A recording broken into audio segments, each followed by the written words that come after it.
Graça e paz, irmãos. Bom dia, boa tarde, boa noite. Não sei que hora você vai assistir esse vídeo. É com muita alegria que estamos aqui para dar continuidade, certo? À nossa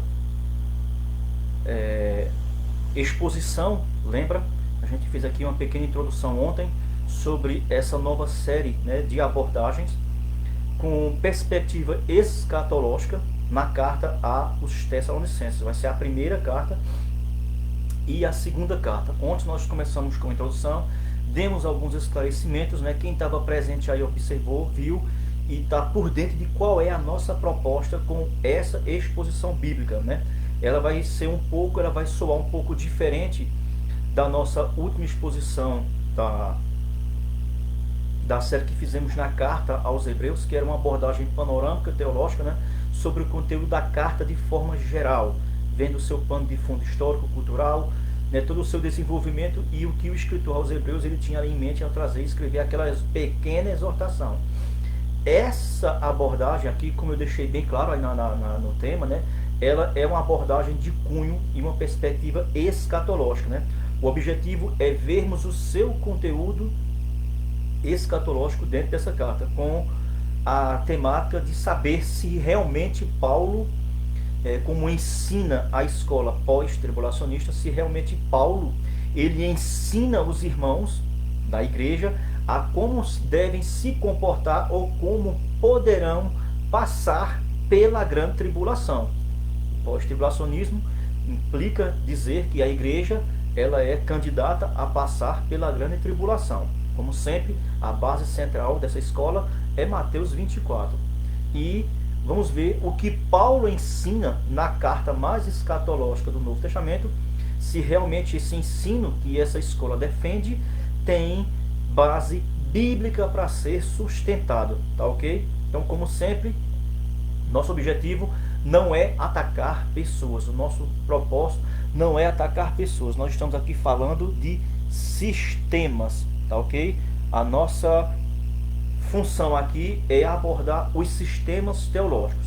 Não importa qual lado você está. Nosso propósito é observar a hermenêutica de cada escola teológica. Então, vamos observar se nessa carta, como sendo uma das cartas mais escatológicas do Novo Testamento, com relação a arrebatamento, ressurreição, tribulação, tudo mais, vamos ver se Paulo realmente ensinou os irmãos da igreja de Tessalônica a como passarem por esse momento que Jesus disse que vai ser único na história. Fizemos a introdução, hoje a gente vai trabalhar o capítulo 1 dessa carta. O que é que o capítulo 1 dessa carta nos fornece como base para sabermos como é que deve ser o comportamento do cristão na grande tribulação. Vamos fazer a leitura deste capítulo e depois a gente vai fazer apenas algumas colocações. Esse capítulo ele tem um versículo muito interessante que ele já levanta outra polêmica, que é a doutrina da eleição. Quem está correto? Qual a visão melhor para se ter uma ideia e um fundamento sobre a doutrina da eleição? Será que é o sistema calvinista? Será que é o sistema arminiano? Ou será que é melhor você ficar com a Bíblia, que é uma escola chamada de biblicismo? É uma escola que eu tenho me identificado bastante. Apesar de eu ter uma confissão de fé arminiana, mas é a confissão de fé no arminianismo clássico, de Armínio, certo? Não nos pós-arminianos que vieram futuramente, e aí teve uns caras que se desviaram do caminho de Armínio, dos ensinos de Armínio, entraram na época para o escolasticismo, para o iluminismo, teologia liberal e desfiguraram o arminianismo de Armínio. Eu fico com o arminianismo clássico, muito ali próximo, ali também junto com o arminianismo wesleyano. Esse não é o foco.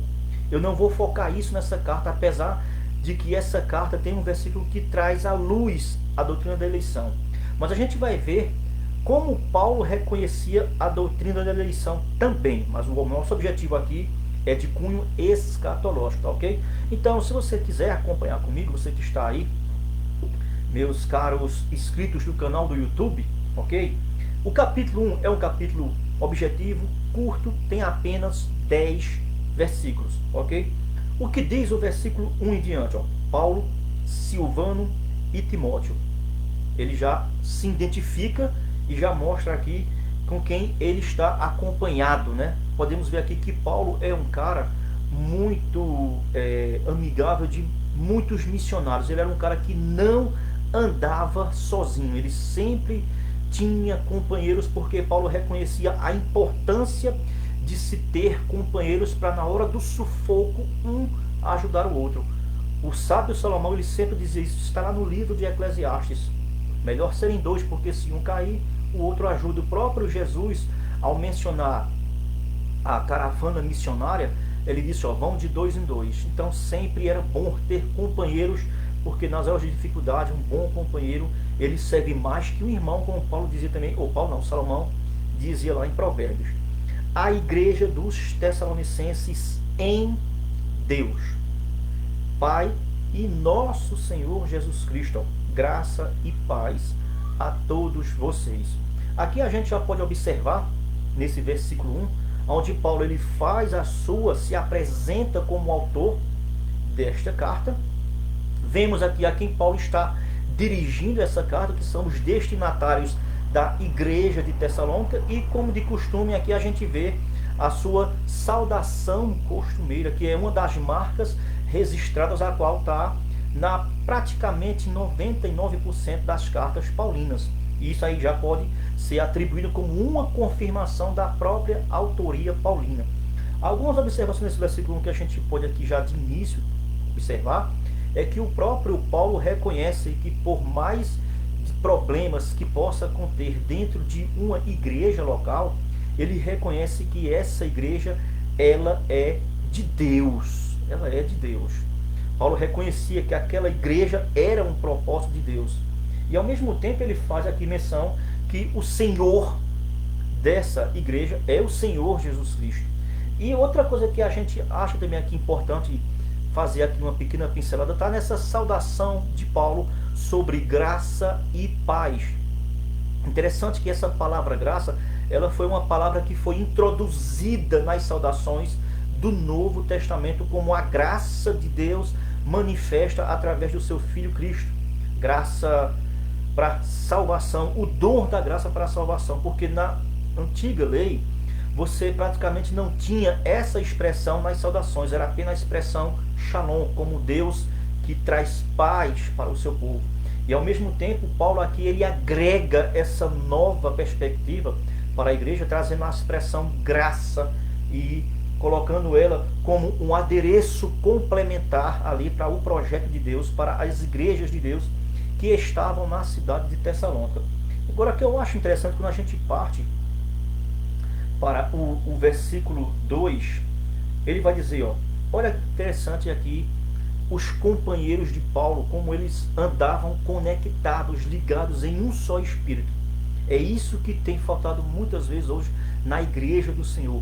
A conectividade, a unidade da igreja, ela está fragmentada. E a gente sabe muito bem o porquê disso. Olha só, escuta como é que estão os verbos nesse versículo 2. Damos sempre, damos. Né, Paulo? Dou. Ele falando por si só. Mas ele colocou aqui no plural. Ou seja, os próprios companheiros de Paulo estavam na mesma linha de raciocínio, no mesmo pensamento e no mesmo espírito. É o que Paulo sempre recomendava a todas as igrejas. Inclusive ele traz uma advertência exortativa sobre essa questão de unidade de pensamento na carta aos Filipenses. Né? Ele pede para que todos nós pensemos como Cristo pensava no capítulo 2, sermos seu exemplo, imitá-lo. No capítulo 4 ele repreende duas irmãs que estavam em desarmonia, em discórdia, para que haja um consenso e todos cheguemos ao mesmo pensamento. É o que Paulo está aqui trazendo aqui em mente. Olha, a unidade que ele tinha com os companheiros era uma unidade única, que todos concordavam em espírito. Olha, damos sempre graças a Deus por todos vocês. Olha só, mencionando-vos. Olha como é que está aqui o verbo. Em coletividade, em plural. E o que mais? Em nossas, não é na minha oração, nossas orações, sem cessar. O que eu acho aqui interessante é que Paulo, ele demonstra um amor, um cuidado tão intenso pela igreja, que sempre que Paulo estava em um momento de comunhão com Deus, orando por diversas situações, ele lembrava daqueles irmãos da cidade de Tessalônica, até porque Paulo sabe o contexto pela qual aquela igreja foi formada, e que ele vai fazer menção da formação e das dificuldades que aqueles irmãos enfrentavam naquela época, dentro do contexto político, histórico ali e religioso, que envolvia várias situações que eram desagradáveis àqueles primeiros cristãos. Mas Paulo, ele sempre que tinha essa oportunidade, esse momento onde ele podia entrar em comunhão, e ele orava, ele fazia menção para que Deus sempre trouxesse graça, trouxesse alívio à perseguição para aqueles irmãos, e Paulo fazia isso em comunhão com outros companheiros de Paulo que eram unidos com ele no mesmo pensamento. Isso é uma coisa que tem faltado muito hoje nas igrejas do Senhor, a unidade, a ligação de um com o outro, a mutualidade, né, que Paulo aqui também chama de amor fraternal. João também vai falar sobre essa questão de unidade, né? Lá no Evangelho de João, o próprio Jesus orando ao Pai, como ele tinha uma unidade com o Pai, ele desejava que o Pai fizesse com que essa unidade entre os irmãos, a coletividade da igreja com Cristo, fosse uma unidade única, um só pensamento. Uma coisa também que a gente pode aqui destacar, não só no versículo 2, porque há aqui uma linha de raciocínio que, se você observar, é importante você frisar isso. O versículo 2 ele termina com uma vírgula. O versículo 3 também termina com uma vírgula. E o versículo 4 também termina com uma vírgula. Só o versículo 5 é que tem um ponto. Ou seja, então, essa oração, essa forma de elogio em forma de ação de graças, que Paulo começa no versículo 2, tem um desenvolvimento e vai terminar no versículo 5.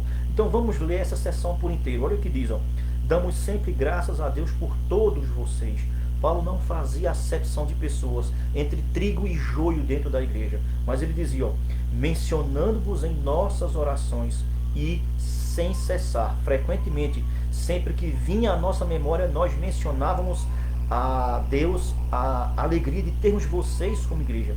Aí vai dizer, ó, recordando-nos, Paulo era um homem de lembranças maravilhosas dos ministérios onde ele passou e criou e trouxe isso à existência. Ele diz, ó, diante de nosso Deus e Pai, ó, da operosidade da vossa fé.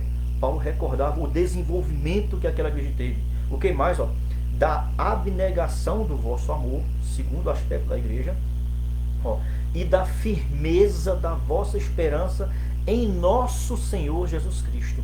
Se você observar, aqui Paulo faz a tríplice aplicação das principais características que rege a igreja como corpo de Cristo, que é a tríplice unidade da igreja, que é fé, esperança e amor.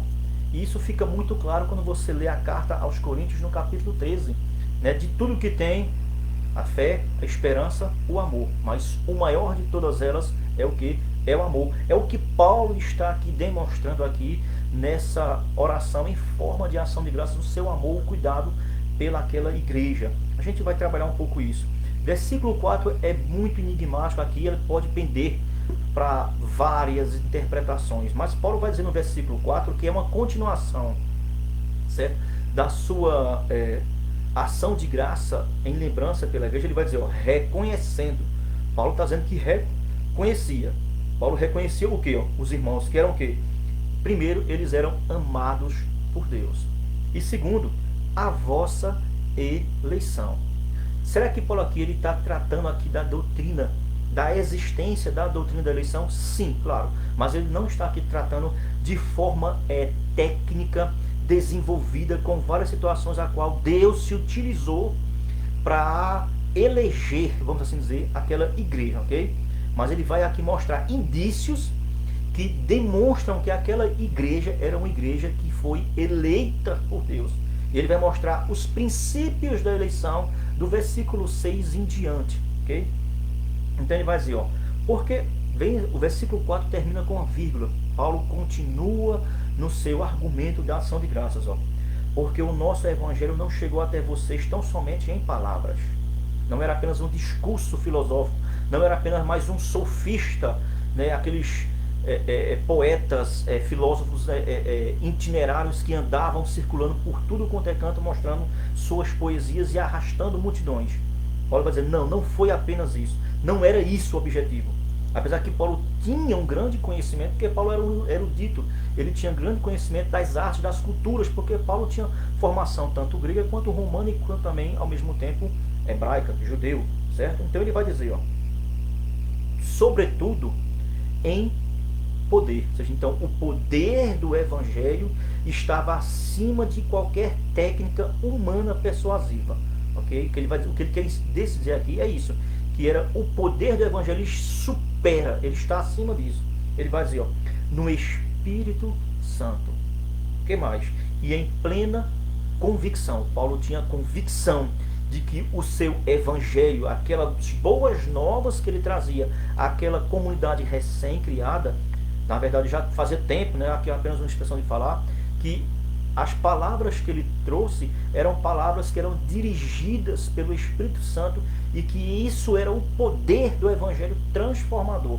E ele vai dizer, ó, em pleno, assim como sabeis. Então, ou seja, Paulo estava se dirigindo para uma igreja recém-formada, ao mesmo tempo, essa igreja tinha conhecimento sobre o procedimento de Paulo, que ele está dizendo, vocês sabem que quando estivemos aí, ele vai relatar isso aqui mais abaixo na própria carta. Ele vai dizer ainda mais, ó, entre vocês e por amor de vocês. O trabalho de Paulo era um trabalho feito por amor, não era um trabalho feito de forma forçada, né, aquele negócio mecanizado, não. Paulo, ao ser chamado por Cristo para exercer esse ministério entre gentios e judeus, ele se entregou de forma completa, ele não ficava dando de pedacinho aqui, um pedacinho ali, coisa que hoje está meio complicado saber como é que realmente estamos entregues por inteiro, verdadeiros, à obra do Evangelho da expansão. Ok? Aí ele vai dizer no versículo 6 agora, eu estou apenas lendo, mas a gente vai voltar. Ó. Com efeito, ó, vocês se tornaram imitadores. Ou seja, o próprio reconhecimento de Paulo, vendo que aqueles irmãos, eles tinham uma fé operosa, como ele falou lá, ele já viu que isso era um dos princípios da marca da eleição daquela igreja. O que mais? Ó? E do Senhor Jesus Cristo. Ele fala aqui sobre se tornar imitadores, ou seja, ele está aqui falando sobre o procedimento da vida cristã e o desenvolvimento gradual dessa vida cristã. Olha, tendo recebido a palavra, então eles receberam a palavra, ok? O que mais? Posto em muita tribulação. Chegamos no ponto que nós queremos chegar. Se você observar o capítulo 1, eu não vou olhar aqui o restante. O capítulo 1 da carta aos Tessalonicenses, pela primeira vez, no versículo 6, apareceu a palavra tribulação, dentro do contexto a qual Paulo aqui se refere. Então, que tipo de tribulação é essa que Paulo está se referindo? Será que é a tão almejada grande tribulação como querem nossos queridos pós-tribulacionistas? Ou Paulo aqui se refere a momentos de dificuldade, de aflições diárias no cotidiano diário de cada pessoa, que nem o ímpio está isento disso? E aí, que tipo de tribulação Paulo está se referindo? Com certeza não é a grande tribulação, ok? Porque Paulo está dizendo que foi em meio a essas dificuldades no contexto político, histórico, de perseguição, mesmo passando por essas adversidades, eles receberam a palavra de Deus. Então aqui a gente já pode cancelar de vez essa questão de que Paulo está ensinando os irmãos como passar pela grande tribulação. Está descartado. Olha só, posto em meio de muita tribulação, porém, olha só, com a alegria do Espírito Santo. Irmãos, nós hoje não conseguimos nos encaixar com essa proposta. A nossa fé está uma fé totalmente distante da fé desses primeiros cristãos. Em meio às dificuldades, eles receberam a palavra e de forma alegre, com alegria, com regozijo de espírito. Hoje, nós não vivemos essas perseguições. Nós temos a nossa liberdade de expressão aí, ó, libertária. Estamos em um país totalmente livre de perseguição religiosa, onde você está livre para fazer o que você quiser. A palavra tem de monte aqui no Brasil. Não há nenhum tipo de perseguição, mas não há alegria em querer receber. Por quê? Porque parece que o evangelho ele caiu em descrédito. Agora, justamente por quê? Por causa de muitos canalhas, de muitos mau caráteres, muitos escândalos que têm acontecido no meio do povo que diz que é o povo que vai morar no céu. Eu tenho dificuldade para entender isso, mas a palavra também diz que Deus sempre tem os seus remanescentes. E eu espero que eu e você faça grupo desse grupo remanescente. Paulo vai dizer o que mais ainda? Ó? De sorte que vos tornastes um modelo para todos os crentes da Macedônia. Olha, como Paulo aqui reconhece o empenho, tudo isso aqui sobre receber com alegria, o empenho, se tornar imitadores, é uma forma que Paulo tem de ampliar o que ele quis dizer aqui ó, no versículo 3, sobre operosidade da vossa fé. Ou seja, não era uma fé estagnada, não era uma fé limitada apenas a 4 paredes do ministério. Eles se expandiram na comunidade, a princípio porque a cidade de Tessalônica era uma cidade portuária e ao mesmo tempo era um grande centro cosmopolita de mercado, de tudo. Então vários viajantes de várias regiões, eles circulavam, eles passavam por ali e via o procedimento daqueles primeiros cristãos. Coisa que se esses viajantes daquela época passassem hoje pela comunidade que se diz cristã e evangélica de hoje, eles estariam totalmente decepcionados, meus irmãos. É lamentável dizer isso. Mas vamos lá, olha só. De sorte que vos tornaram modelo para todos os crentes da Macedônia e da Acaia. O que mais? Ó? Porque de vocês repercutiu. Olha só o que mais. Ó? A palavra do Senhor.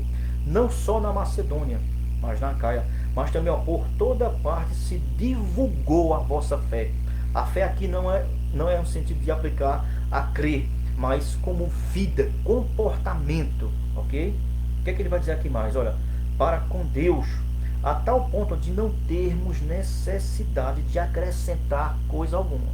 Irmão, já pensou Paulo como um dos grandes líderes daquela igreja, com muitos ensinos que ele tinha que podia trazer, mas a igreja tinha um empenho visível, cristão, uma vida cristã tão exemplar que Paulo assim, ó, eu não preciso ensinar vocês mais não.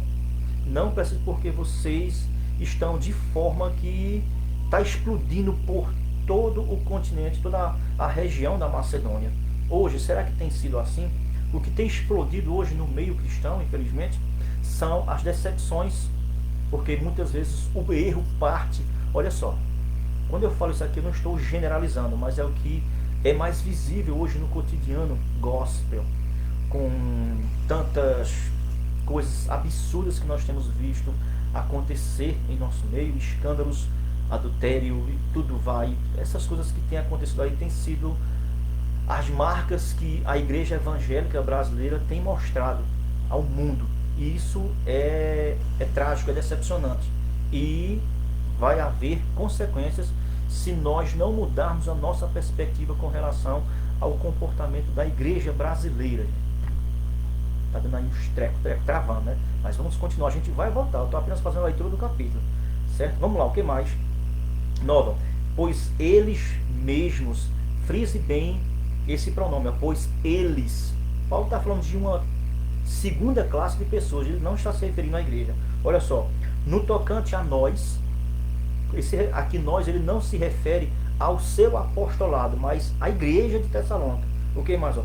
Proclamam que repercussão teve o nosso ingresso no meio de vocês. Ó. E como deixando os ídolos, outra marca da eleição. Paulo está aqui citando. O que mais? Ó? Vos convertestes a Deus. O que mais? E como deixando os ídolos, vos convertestes a Deus para servirdes. Se converteram dos ídolos. Segunda marca, servir. Eu já estou adiantando aqui a explicação, né? Ó. Para servir ao Deus vivo e verdadeiro. Ele aqui dá duas características interessantes sobre ao serviço, à adoração. Há um Deus vivo e um Deus verdadeiro. Por quê? Porque o ídolo é um Deus falso e é um Deus morto.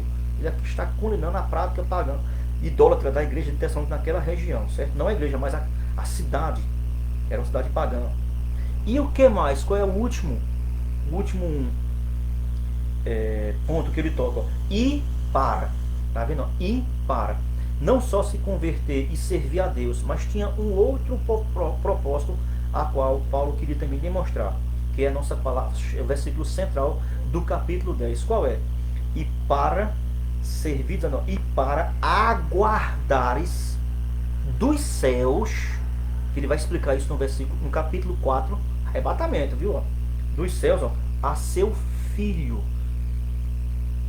Uma igreja eleita é uma igreja que está aguardando dos céus a Cristo. Então poderíamos dizer que nossos irmãos pós-tribulacionistas, eles são eleitos no Senhor? Olha que pergunta boa para você tentar responder. Pode colocar nos comentários aí embaixo, aí no canal, irmão. Aí é para você comentar, para você falar o que você quiser. Até que você discorde, mas discorde com respeito, porque então simplesmente eu vou lá, apago, lhe bloqueio e tchau, tchau para você. Ok? Mesmo que você não concorde, seja respeitoso. Olha só, o eleito, a igreja era uma igreja eleita de Deus. Ele mostrou aqui princípios da eleição que demonstram que essa eleição era uma eleição verdadeira.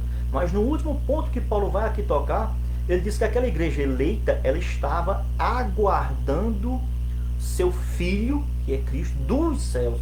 E para o que mais? Ó, a quem ele ressuscitou dentre os mortos. Ok? Se você quiser se aprofundar mais sobre essa questão da doutrina da ressurreição e por que essa expressão dentre os mortos, porque é uma expressão neotestamentária. Jesus foi o primeiro a citar essa nova perspectiva da ressurreição, porque está relacionado a uma ressurreição particular, arrebatamento da igreja, ok? Mas quando você vai observar no Antigo Testamento, era ressurreição dos mortos, ok? Tem aí uma série de vídeos que eu deixei aí no meu canal, onde eu vou tratar um pouco, certo? É claro que de forma um pouco simples, panorâmica, mas dá para você entender a diferença entre ressurreição dos mortos e ressurreição dentre os mortos. E vamos terminar. Ó, Jesus. Então quem é que eles estão aguardando do céu? A Jesus. A igreja eleita, a igreja do Senhor, ela está aguardando pelo seu Senhor. Ela não está aguardando pela grande tribulação e pela manifestação do anticristo, ok? E aqui ele vai dizer, ó, que nos livra da ira vindoura. Então, Paulo aqui termina esse capítulo 10 mostrando que há um juízo por vir, e ele chama de ira vindoura. Se você quiser também se aprofundar sobre essa terminologia, ela é uma expressão técnica que ela tem suas variantes. No Antigo Testamento é chamado de ira do Senhor, né? Ira vindoura, como Paulo aqui mencionou, né? Ali também é chamado no livro de Jeremias de aflições, ou tempo de angústia para Jacó, dia do Senhor, naquele dia, dia de vingança lá. Você vai encontrar isso aí claramente. E quando Paulo utiliza a expressão aqui, ira vindoura, com certeza o que está passando na mente de Paulo é todo aquele contexto de vingança de Deus que está revelado nos profetas no Antigo Testamento. Então, essa leitura simples, pequena, do versículo 1 a 10, com apenas algumas perspectivas, algumas abordagens antecipadas, vimos claramente que Paulo, no capítulo 1, não ensinou nada, não trouxe nenhum aparato para que os irmãos fiquem preparados para enfrentar a grande tribulação. Se você observar, como eu mencionei, nos versículos 2 e 3 desse capítulo 1, Paulo aqui demonstra o seu amor e cuidado pela igreja, coisa que hoje em dia tem muitos charlatões que não estão nem aí pelo cuidado das suas ovelhas, pelo cuidado do seu ministério, desde que esteja entrando, ó, isso aqui, o seu nome bombando nos status, a preocupação dele é essa. Paulo totalmente reprovaria um obreiro dessa qualificação. Paulo aqui, pelo seu elogio às formas, né, aqui muito, vamos assim dizer, de aspecto de intimidade, né, de cuidado, de carinho pela igreja, Paulo demonstra aqui nessas palavras que são maravilhosas. O que ele vai dizer? A gente pode observar do versículo 2 e 3, ele mostrou o seu cuidado, e isso em uma forma de oração. Ao mesmo tempo, ele reconhece. Por isso, ele esse sentimento aqui, essa ação de graças, de forma elogiosa, porque ele reconhece aqui que o desenvolvimento daqueles irmãos, e ele traz, destacando aqui, 3 princípios básicos da fé cristã, que é fé, esperança e amor. Quando ele fala aqui dessa operosidade, ou seja, é uma fé operante. É aquilo que Tiago diz: me mostra tua fé, que eu vou te mostrar minha fé pelas minhas obras. Ou seja, a igreja é uma igreja onde realmente ela aprendeu e botou em prática.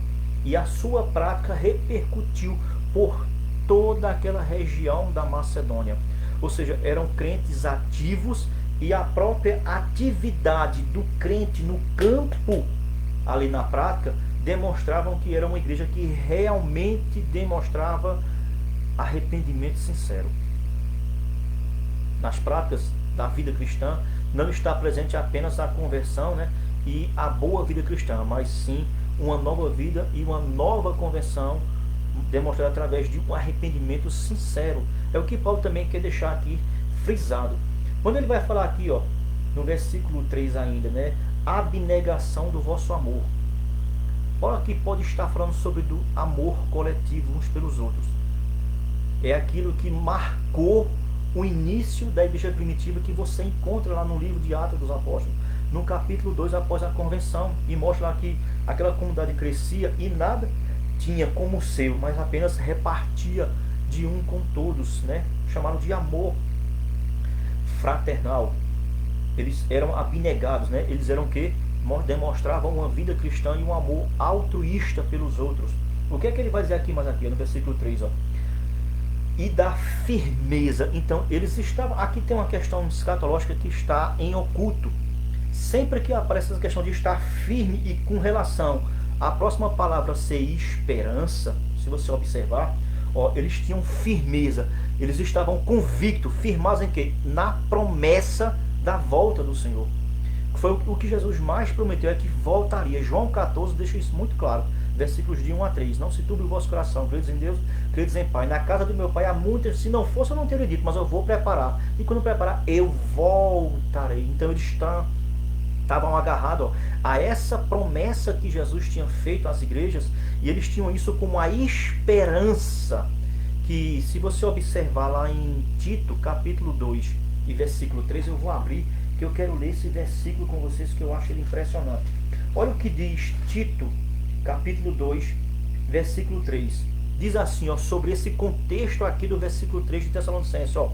Tito 2, versículo 13 diz, ó, aguardando, olha só, aguardando, igual o versículo 10, lá do capítulo 1 de Tessalonicenses, lembra? Olha, aguardando a bendita esperança, e o que, ó? E manifestação da glória de nosso Deus grande e Salvador. Bendita esperança. Então, ou seja, a igreja era uma igreja que estava ativa, uma vida cristã totalmente visível, a ponto de repercutir por todo canto na sua vida cristã, na sua comunidade diária, com todas as pessoas da cidade, divulgando por tudo quanto é canto. Ou seja, eles tinham um amor abnegado, eles se preocupavam, demonstravam preocupação com os outros, mas ao mesmo tempo sofrendo perseguições, aperto de um lado do outro, Império Romano, os judeus, e vocês conhecem todo esse contexto porque está lá em Atos, claro. Atos 17 está muito claro esse ódio que os judeus eles nutriam pela igreja de Cristo. Então, era a custo de tudo quanto é lado. Mas eles não se soltaram dessa firmeza, dessa esperança do arrebatamento e da volta do Senhor. Então é isso que está aqui em jogo no versículo 3, ó. Ou seja, então todo esse aspecto visível que Paulo percebeu e não só ouviu testemunhos oculares, isso para Paulo ele reconhecia. Aí você agora vai entender o capítulo 1 e versículo 4. Olha só. Reconhecendo, irmãos, amados de Deus, a vossa eleição. Então a prática, o amor e a convicção que a igreja tinha, isso demonstrava que aquela igreja era uma igreja eleita pelo Senhor. Eu não vou entrar aqui no mérito, né, se essa eleição ela foi antes do pecado, foi depois do pecado, porque tem toda essa balela, essa falácia, né, dos reformados, do supralapsariano, dos infra, do sublapsariano. Essa porca, isso é balela, entendeu? Paulo aqui ele vai trazer agora algumas situações que parecem demonstrar que isso tem a ver com o plano da eleição, a doutrina da eleição. Vamos observar, não vou, o objetivo aqui não é calvinismo arminianismo, pelo amor de Deus, escatologia. O que é que Paulo vai dizer aqui agora, no versículo 5? Olha só. Ó. Então, por que Paulo reconhecia que aquela igreja era uma igreja eleita? Primeiro, vamos lá. Porque o nosso evangelho não chegou atualmente através de palavras. Ou seja, para que aquela igreja fosse eleita, primeiro a necessidade se tinha de que o evangelho chegasse a eles. Então, qual é a base da eleição? A pregação da palavra. Sem a pregação da palavra não existe eleição. Ok? Então, o princípio, o critério para a eleição é a palavra, o evangelho. São as boas novas. E isso está claro, irmãos, no Novo Testamento de Mateus a Apocalipse. Diz que o evangelho chegou. Mas como foi como esse evangelho chegou à cidade de Tessalônica? Vamos lá ver. Olha só. Não somente mas sobretudo no poder do Espírito Santo. Irmãos, por que hoje em dia não está havendo conversões? Sabe por quê? Porque a palavra está sendo pregada, mas sem a participação do Espírito Santo. Faz tempo, irmãos, faz tempo que a gente tem visto uma conversão, né, quando se faz a explanação da palavra. Primeiro porque não estão pregando a Bíblia. Estão pregando de tudo. E agora com essa moda agora do coach, essa porcaria que chegou aí, mas infelizmente o povo gosta. Muitas vezes a culpa não está nem no pregador, mas está no seu ouvinte, que gosta de ouvir, se encher linguiça, né, e satisfação do ego. Por isso que não está havendo conversões. Quer você concorde ou não, mas a principal causa de não estar havendo conversão é por quê? Porque está havendo apenas a ministração de quê? Da palavra, mas sem o poder do Espírito Santo. Se o Espírito Santo não operar, já era, meu irmão, já era. Ok? Então o que é que ele vai dizer aqui? E em plena comissão, assim como sabeis ter sido. Ou seja, Paulo aqui está fazendo menção e lembrando aos irmãos que quando Paulo esteve com eles aí, eles ouviram e viram muito bem que na época que Paulo chegou, que pregou o evangelho, houve uma grande convenção em massa ali daquela comunidade e se formou a igreja. Porque se você vê lá em Atos, capítulo 17, lá Paulo vai falar sobre 3 categorias de pessoas que se converteram: de judeus, né, gregos prosélitos, ou seja, pessoas que eram gregas e que se converteram ao judaísmo e se tornaram judeus prosélitos, né, e de mulheres influentes. Então teve 3 classes. Então o que Paulo estava aqui apenas elogiando, mas ao mesmo tempo relembrando que quando Paulo chegou lá, ele ministrou a palavra chegou lá pelo poder do Espírito Santo e eles sabiam disso. Não era aquela palavra seca, dura, que o judaísmo pregava através da lei, que ao invés de trazer salvação, deixava o homem mais preso dentro do legalismo ali e debaixo do juízo de Deus. Era a pregação do judaísmo. O que é que Paulo aqui vai dizer mais? E por amor de vocês. Aquilo que Paulo fazia, ele fazia por amor, ele não fazia por obrigação. E é uma coisa muito interessante que Pedro condena na sua carta no capítulo 5. E hoje em dia a gente tem visto isso aí no meio, né, no meio evangélico. Olha o que é que Pedro vai dizer a respeito desses charlatões e mercenários que têm rodeado aí a cena do Senhor. Olha, rogo pois aos presbíteros que há entre vocês, eu, presbítero, 1 de Pedro 5, olha, como eles, e testemunha dos sofrimentos de Cristo, certo? E ainda, coparticipante da glória que há de ser revelada. Ele fala sobre o arrebatamento, sobre a vinda do Senhor. Vamos lá, pastorei o rebanho de Deus que há entre vós. Não, quais são os procedimentos que você não deve utilizar para ir pastorear? Qual é? Não por constrangimento, o que mais? Mas espontaneamente, como Deus quer, nem por sórdida ganância, mas de boa vontade. O que mais? Nem como dominadores, que tem uma turmazinha hoje aí legalista, hipócrita, que só Deus. O que mais? Dominador dos que foram confiados. Deus confiou a você o seu rebanho. Então, cuidado que há de prestar contas. E o que mais? Antes, tornando-vos modelos do rebanho, que é uma coisa que Paulo vai alertar no capítulo 5 dessa mesma carta, né? Agora vamos continuar. O que é que Paulo vai dizer aqui mais com respeito a o que Paulo reconhecia essa igreja ser uma igreja eleita? E vimos que até agora nenhum ensinamento e nada sobre a grande tribulação. Vamos continuar. Versículo 6, ó. Com efeito vos tornastes imitadores nossos e do Senhor Jesus Cristo. Uma igreja eleita é a igreja que imita a vida cristã que Cristo trouxe, né? A vida no reino de Deus, lá do sermão de Mateus, das bem-aventuranças, né? Olha, vai dizer, o comportamento do cristão em meio a esse mundo. Ele vai dizer, ó, recebendo a palavra. Epa, então foi a palavra.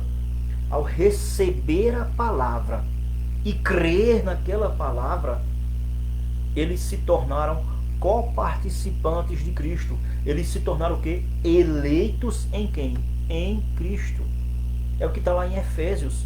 Nele, dele, com ele. É tudo. A eleição é em Cristo.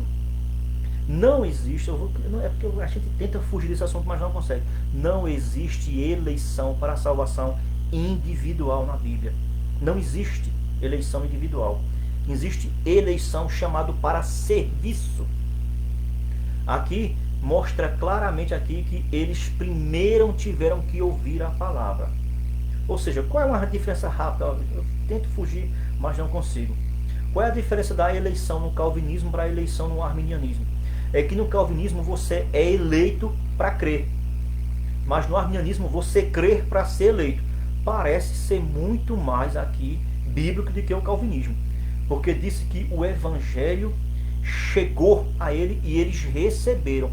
E olha que quando o evangelho chegou, eles estavam em uma situação totalmente atormentadora, mas isso não impediu eles de receber o evangelho. Aí a gente fica com aquela pergunta, com aquela indagação. Qual é a pergunta que nós devemos fazer? O que tornaram eles eleitos? O versículo 6 responde: receber a palavra, receber o evangelho e receber com alegria. Porque você pode receber sem alegria. E o livro de Atos mostra isso claramente nas viagens missionárias de Paulo, né? Que diz que alguns não receberam de bom grado a palavra, outros receberam de bom grado. E lá no Atos 17, que é a formação dessa igreja, diz que quando alguns receberam de bom grado, né? Mas os que não receberam se levantaram contra o que Paulo trazia, porque os judeus viam o cristianismo como uma ameaça que poderia minar a força religiosa judaica e tentaram destruir de vez aquilo ali. E aí eles tiveram que fugir. Mas quando você vai ler a continuação dessa viagem de Paulo, ele chega na cidade de Bereia e diz lá que os bereanos eram o quê? Mais nobres, eram mais educados, receberam de alegria e foram examinar se era realmente aquilo que a Escritura dizia que Paulo estava pregando. Vamos voltar. Eleição, receber a palavra. A gente pode aqui fortalecer mais esse argumento sobre princípios básicos da eleição. Romanos 1,16 diz que porque a justiça e o poder de Deus está onde, irmãos? Olha, Romanos 1, versículo 16, vai dizer assim, ó: pois não me envergonho do Evangelho, porque é o poder de Deus. O poder de Deus está na sua palavra, no seu Evangelho, não nesse decreto maquiavélico aí, antes da queda, seja lá, o imutável, né? O próprio Calvino chamava de decreto horrível. Olha, como se foi foi ele que inventou, né? Vamos lá, da imaginação de Agostinho. Mas aonde é que está o poder da eleição? No Evangelho. O que é que ele vai dizer mais? Olha só, ó. Pois não me envergonho do Evangelho, porque é o poder de Deus para a salvação. Mas é de quem? Ó? De todo aquele que crê. Primeiro do judeu e também do grego. Foi o que aconteceu com a administração de Paulo lá em Atos 17. Judeus e gregos se uniram a Paulo. Visto que a justiça de Deus se revela onde? No Evangelho, não é na eleição. O poder de Deus está manifestado através da pregação da palavra no Evangelho. Não é no decreto de eleição. E o que mais? Ó? De fé em fé. A doutrina da eleição calvinista anula a necessidade de você crer de você ter fé, de você manifestar, porque ele diz que se você manifestar, então é um mérito humano, isso é uma falácia, isso é falta de argumento em cima do assunto, negligencia, desconsidera o princípio de arrependimento também. Não é isso que a palavra de Deus diz. Olha só, o justo viverá pela fé. Só mais uma aqui para a gente fechar aqui essa questão. 1 Coríntios capítulo 15, aonde é que está a eleição que Paulo via na igreja de Tessalônica. Olha o que Paulo advertiu. Desculpa, irmão. Olha o que Paulo advertiu à igreja de Coríntios, na primeira carta, capítulo 15. Aonde está o poder?